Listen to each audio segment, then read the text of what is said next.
If you're a medical professional working on your taxes and you're wondering why I'm talking about avoiding the big tax refund right now, well, that's exactly why. It's at the top of your mind so you can make the changes so that you can get those dollars working for you all year long.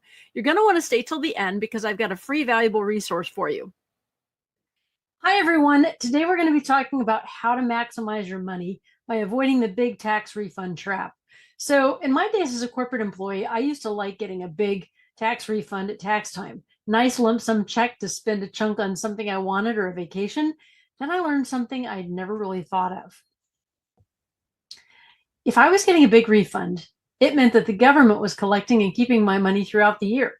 In other words, I was giving them a 0% loan on my money. How many of us would love to get a 0% loan these days?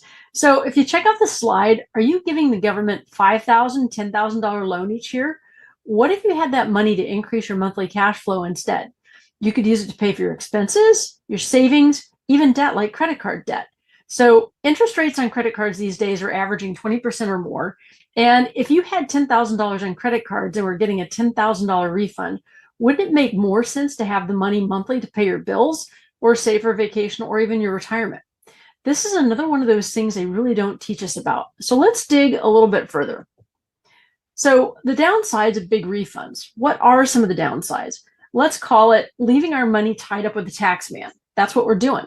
So this first bullet, we're talking about opportunity cost. What is opportunity cost? Well, opportunity cost is the idea that if you had the money and you could do something else with it, let's say it was in investments, let's say it was in CDs, let's say it was some sort of other opportunity that you had.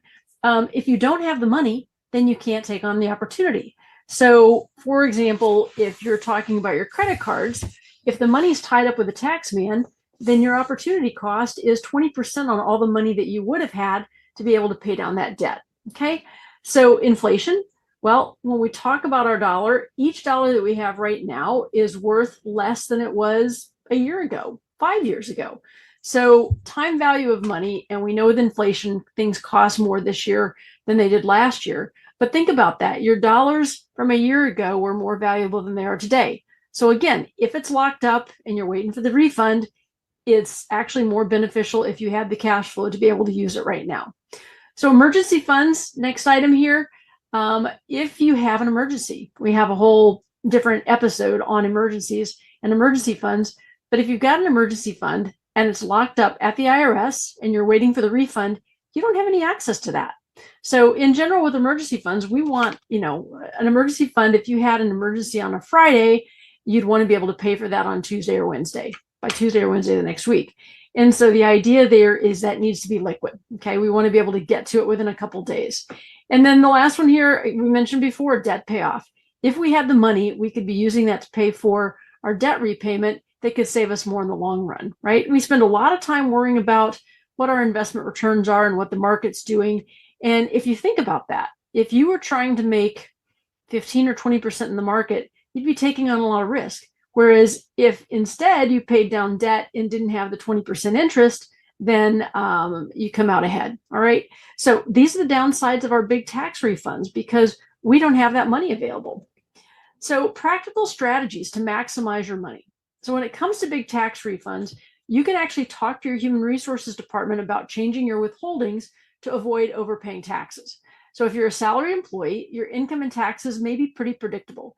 What we know is even if you get a bonus at work, they're still going to take taxes out on the bonus, which is kind of a bummer because you'd like to think the bonus should get 100%. And what's important is that, while we don't want to drastically overpay, we also don't want to underpay. We'd rather that, when tax time came around, we weren't having to come up with a big check because we might not have the funds available to do that.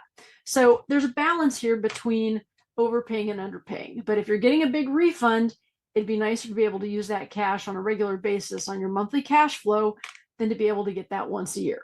Okay, so next we want to automate our savings and investments for consistent growth, whether this is our 401k plan at work or your own investment plan.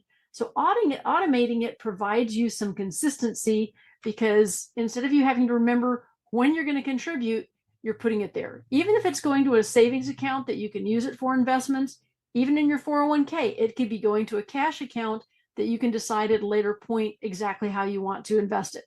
So we like that. We like the consistency of there. So next we want to prioritize our debt repayoff to be able to save interest. We've got an entire episode on debt repayment strategies if you haven't watched it yet. And then keep in mind, again, when we talk about making more in the market versus debt payoff, we're going to come out ahead on the debt payoff and just be, let's see, what would I say? We would want to be, consistent on our investments and not taking on big risks. So the last bullet here is about creating a budget to track our expenses and allocate our funds wisely. Okay, so budget, typically not a happy word.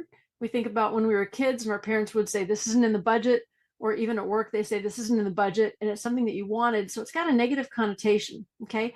So think of it in simple terms of what's coming in and what's going out. That's really your budget. What you want to make sure of is that what's coming in is more than what's going out. And once you understand that and can see, then you can start looking at what's going out and say, what do I need to do to get that within, call it the budget. So our goal is to get more coming in than's going out. And we've got another weekly episode around budgeting. So are you ready to take control of your financial future? Learn more to optimize your money by watching our masterclass, How to Avoid the 9 Money Mistakes That Medical Professionals Make. I gave this presentation at a medical conference in San Diego, and I had a lot of positive feedback. But the biggest question was, why hasn't anyone ever told us this before? Good question. The information in the masterclass is not out there in the mainstream, but you need to know it now. And I want to get it out to as many people as I can. So go to medmoneymistakes.com. That's medmoneymistakes.com. And thanks for watching. See you next week.